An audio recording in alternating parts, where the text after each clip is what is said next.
This is my review of the 5-part mini-series Chernobyl, which was released in 2019 and shown on HBO. I watched the 5 episodes over a 3 to 4 day period, and the conclusion yesterday, well, it wasn't yesterday really, it was last year. It had a tremendous impact on me, and I'm redoing this review into video. Previously it was done in audio, and I have praised it quite considerably. So if you caught that audio, this review on camera is not as long as that. It was a slow burner. The first episode particularly showed Chernobyl, and of course this was where the nuclear disaster took place in 1986 on April the 26th in the Ukraine. At that time, of course, Ukraine was part of the Soviet Union, and it was the explosion and is still regarded as the most dangerous nuclear disaster on record. I was only 32 when this happened, and although it was reported in a serious way by the news stations in the UK, the actual ramifications were never really fully explained to the public. And after witnessing this dramatic reconstruction of what happened before, during and after this event, it had cataclysmic proportions, and I feel that the awareness of the implications of what took place on that day were played down by the authorities. The series, of course, focused on the key people involved in the events surrounding the disaster, and thanks to the writer Craig Mazin and the director Johan Rank, it's an absolutely superb presentation. The cast was a huge cast, but I'm going to focus on just a few members of that, the ones that really made the tremendous impact on me. We'll start with the lead role. Jared Harris plays Valery Gustov, a highly regarded nuclear scientist who was key in decisions made following the explosion. We then have Stella Skarsgård, who plays the deputy member of the Politburo, Boris Shabina. He's within an arm's length of the General Secretary, Gorbachev. And then we have Emily Watson, who plays Yelena Komyuk, another expert in nuclear physics. And we have Jessie Buckley, who plays Ludmila Ignatenko, the wife of one of the men who was actually in the room at the time that the explosion took place. Her husband, Vasily, was played by Adam Nagaitis. And another member who was in charge in the room when this event took place, Paul Ritter, plays Anatoly. And finally, I want to mention Barry Kogan. He pops up in episode 4, and he plays Pavel. He's a member of the military recruited to clean up the area and create a large perimeter of land circling the nuclear facility at Chernobyl.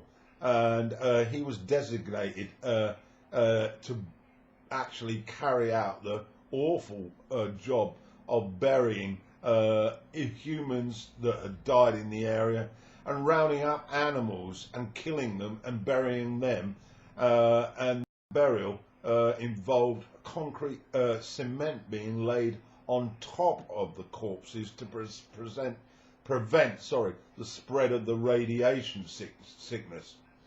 To the first episode then, and staff are about to carry out what is regarded as a safe test, but it's been crucially delayed on a number of occasions. Come April 26th, another delay of hours, which leads to increased pressure on the Dyatov, and he forces staff to ignore the delay with fatal consequences. The immediate staff suffer severe radiation burns.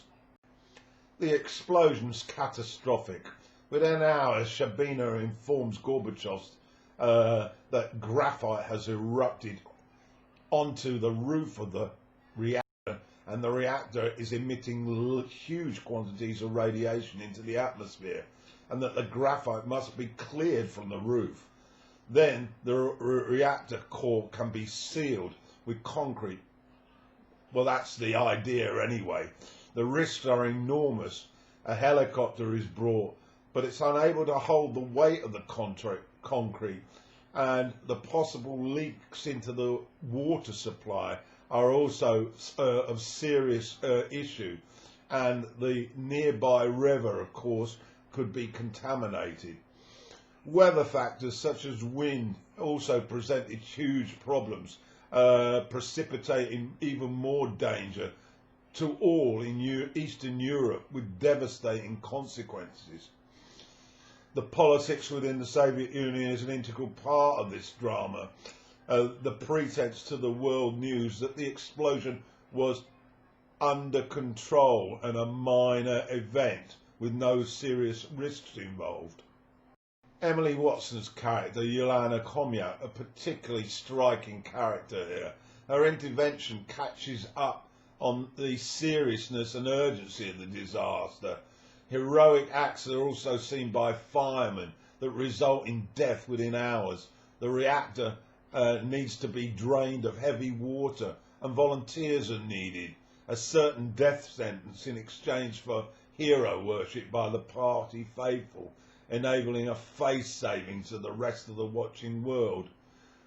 We then latterly hear evidence that without this, the explosion of the reactor would surpass anything that we saw at Hiroshima when the atom bomb was dropped. And so we really get a real insight to the serious risk to the population of Europe. Miners are asked to deal with this water situation, and we see them creating a tunnel under the reactor to release it and reduce the pressure on the nuclear reactor above. Survival of a population within a 50-kilometre radius is really at stake here, and beyond possibly. The tale grows on you as you watch. The urgency, the fear, the devastation, witnessing horrendous scenes in a Moscow hospital of the injured and the dying a few days before their demise.